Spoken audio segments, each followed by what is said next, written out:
Wow, what a race that was to open the season. Welcome to 5 Talking Points, a feature I'll be doing after every race of the 2021 Formula 1 season, where I'll pick out 5 things from over the race weekend and talk about them, I guess. Of course, this weekend was the opening of the season, the Bahrain Grand Prix, so let's talk about it.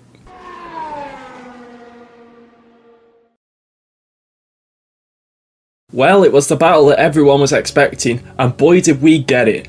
Verstappen started on pole with Hamilton in second. Both got off the line fairly well, but it was Verstappen who held the lead into turn 1. After an early safety car and virtual safety car, Verstappen had the upper hand and restarted nicely, leaving Hamilton to fend off the Ferrari of Charles Leclerc.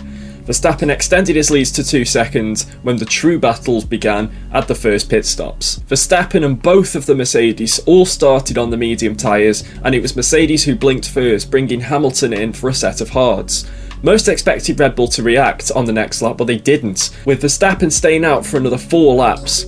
A pit stop in Bahrain would normally set you back about 23 seconds, but by the time Verstappen had pitted, Hamilton had closed the gap to 16 seconds, meaning that when Verstappen exited the pits, he was behind Hamilton by 7 seconds, but on a new set of medium tyres, so he had a tyre advantage over Lewis. After the second round of stops, Hamilton remained in the lead, but the difference being that Verstappen stopped 10 laps later, therefore Verstappen had a massive advantage on his tyres. He was 8.5 seconds behind and had 16 laps to catch up. 13 laps later, on lap 53 of 56, Verstappen got within 1 second and DRS range of Hamilton.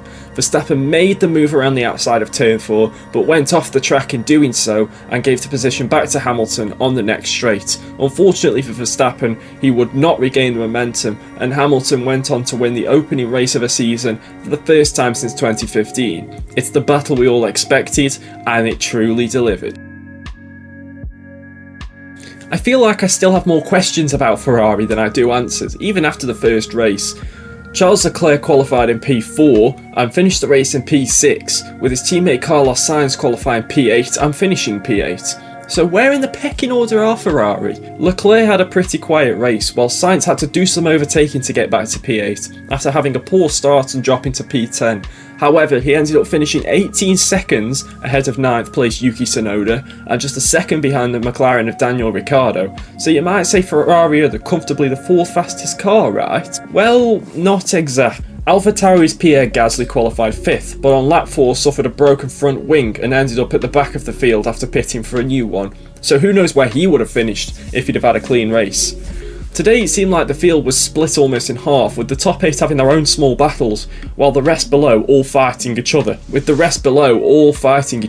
So I don't think this Grand Prix was a true reflection of the pace of some teams, Ferrari included. Sebastian Vettel had a torrid and luckless 2020 in his final season at Ferrari. Moving to a new team in 2021 meant a new start and hopefully a new lease of life for the German, and he was going to be back to his best and driving Aston Martin up the grids. Unfortunately, he ended the weekend with more penalty points than championship points. Before his final flying lap in Q1, Nikita Mazepin spun in front of him and Carlos Sainz's Ferrari came to a halt, causing yellow flags at turn 1 and turn 8, meaning that Vettel was only able to set a lap time good enough for 18th on the grid. But worse was to come, as he was found to have not slowed down for the yellow flags for Sainz. He ended up with a 5-place grid penalty and 3 penalty points, dropping him to the back of the grid. More pain was to come. After starting on medium tyres, Aston Martin elected to try a one-stop, with Vettel pitting later than anyone else. This meant he started to drop down the field, which is demoralising in itself. On lap 44, he locked up and into the back of Alpine's Esteban Ocon at turn 1, receiving a 10-second time penalty and 2 more penalty points, totalling 5 for the weekend. Vettel ended up finishing in 15th, which at the end was second last, with only the Haas of Mick Schumacher behind him. Someone who had a much better weekend was AlphaTauri's new recruit Yuki Tsunoda. The 20-year-old Japanese rookie qualified in 13th, which at first doesn't sound great, but considering it was his first qualifying session and in a tight midfield, it's not too bad. Tsunoda ended up finishing in 9th, becoming the first driver to score points on their F1 debut since Stoffel van Dorn in 2016. He had to work hard to get there though, pulling off some nice overtakes, including lovely dive bombs, on returning two-time world champion Fernando Alonso and also Lance Stroll into turn 1. Let's talk Nikita Mazepin. I know this might not be the thing you want to see or hear, but don't click away just yet. Please stay on the video, please. The Russian rookie seems like he struggled to be able to get to grips with his car all weekend. Having spun at turn 7 in FP1 and FP2, you think he might have learned or at least been told how to manage the throttle out of corners, especially that one. In qualifying, he overtook a bunch of cars to get his lap in early, then spun at turn 1, making everyone behind him abort their flying laps.